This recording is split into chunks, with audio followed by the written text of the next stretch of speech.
Mercy TV வழியாக இந்த வாய்ப்பினை அளித்த ஆண்டவருக்கு நன்றி கூறி ஆண்டவர் பெயரால் உங்களை அன்போடு வாழ்த்தி வரவேற்கிறேன். நம் வாழ்க்கையிலே ஏராளமான ஏமாற்றங்களை சந்தித்திருப்போம், தடுமாற்றங்களை சந்தித்திருப்போம், துன்பங்களை சந்தித்திருப்போம், துயரங்களை சந்தித்திருப்போம். இவைகளெல்லாம் நாம் சந்திக்கின்ற பொழுது நம் உள்ளம் கலங்குகிறது, கவலை கொள்ளாகிறது, மனம் சோர்ந்து போகிறது. மனம் மட்டும் சோர்ந்து போகவில்லை, உடலும் சோர்ந்து போகிறது. இவ்வளவு பாடுபட்டு உழைத்து பலன் கிடைக்காமல் போய்விட்டதே என்ற உடல் சோர்வு, மனச்சோர்வு, இப்படியெல்லாம் நம் வாழ்க்கையிலே நடக்கிறது. நாம் எதிர்பார்ப்பது நடக்கவில்லை. இதற்கெல்லாம் காரணம் என்ன என்பதை நாம் சிந்தித்து பார்க்க வேண்டும். இதற்கெல்லாம் காரணத்தை நாம் ஆராய்ந்து விடாமல் இன்னும் இதிலிருந்து நாம் எப்படி தப்புவிப்பது என்பதை நாம் நினைத்து பார்த்து சிந்திப்பமையானால் இதோ ஆண்டவருடைய வார்த்தை அதற்கு பதிலாக அமைகிறது. லூக்கா நற்செய்தியில் 5ஆம் அதிகாரத்தில் கலிலேயா கடல் ஓரமாக ஆண்டவர் நிற்கின்றார். அங்கே மீனவர்கள் வலைகளை அலசி கொண்டிருக்கிறார்கள். அங்கே 2 படகுகளை பார்க்கின்றார் ஆண்டவர். அதிலே ஒரு படகு பேதுருடையது. பேதுருவும் வலைகளை அலசி கொண்டிருக்கிறார். பேதுருடைய வார்த்தையை வைத்து பார்க்கும்போது அவர் இரவெல்லாம் பாடுபட்டார், கஷ்டப்பட்டார், மிகவும் வருந்தி உழைத்தார். பலன் ஒன்றும் கிடைக்கவில்லை. அவருடைய உள்ளத்திலே விரக்தி, ஏமாற்றம், உடல் சோர்வு, மனச்சோர்வு, குடும்பத்தை எப்படி நடத்துவது என்ற கலக்கம், இப்படியெல்லாம் வந்து பேதுருவை ஆட்டிப்படுத்தியிருக்கின்ற வேளையில்தான் ஆண்டவர் நற்செய்தியை போதிக்கின்றார்.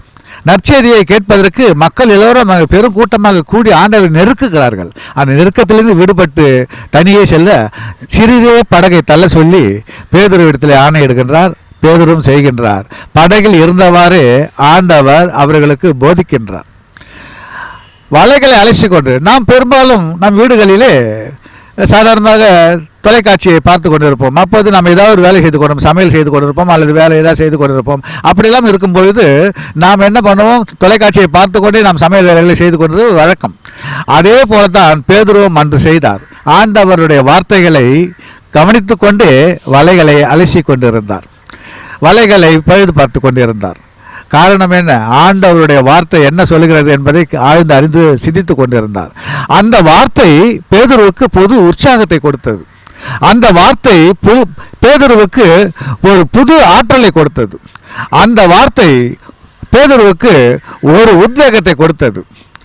ஆண்டவர் பேசி முடித்த பிற்பாடு ஆழத்திற்கு தள்ளி கொண்டு போய் உங்கள் வலைகளை போடுங்கள் என்று சொல்லும்போது பேதுரு சொன்ன வார்த்தை, ஆண்டவரே, இரவு முழுதும் நாங்கள் பாடுபட்டு ஒன்றும் கிடைக்கவில்லை, ஆனாலும் உம்முடைய வார்த்தையின்படி நான் வலைகளை போடுகிறேன் என்று சொல்லி போட்டார்.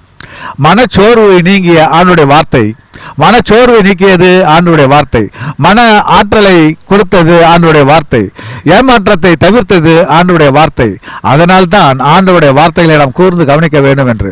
அதே வேளையிலே பேதுரு கீழ்ப்படிந்தார், ஆண்டவருடைய வார்த்தைக்கு கீழ்ப்படிந்தார். இரவெல்லாம் பாடுபட்டு ஒன்றும் கிடைக்கவில்லை என்று தெரிந்திருந்தும் ஆண்டவர் சொன்னாரே என்பதற்காக வலைகளை போட்டார்.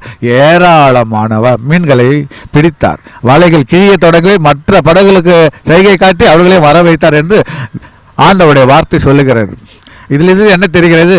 ஏமாற்றங்கள் எல்லாம் மாற்றங்களாக மாறியது, கவலைகள் எல்லாம் இன்னும் மகிழ்ச்சியாக மாறியது, தடுமாற்றங்கள் எல்லாம் தவிர்த்து ஓடியது, பொருளாதாரத்திலே மிக முன்னேற்றம் காணுது, குடும்பத்தை எப்படி நடத்துவோம் என்ற நிலையை மாறி அடுத்தவர்களுக்கு கொடுக்கின்ற அளவிற்கு வளர்ச்சியை பெற்றது. எப்போது நடந்தது? ஆண்டவருடைய வார்த்தையை கேட்கின்ற பொழுதுதான், ஆண்டவருக்கு வார்த்தையை கீழ்ப்படுகின்ற பொழுதுதான்.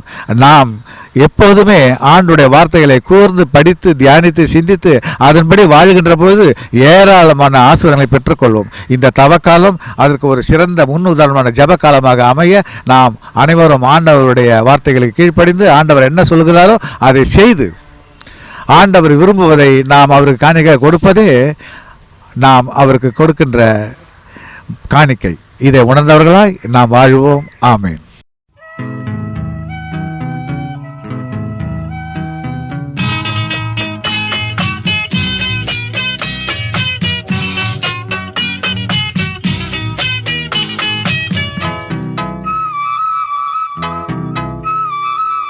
தவக்காலம்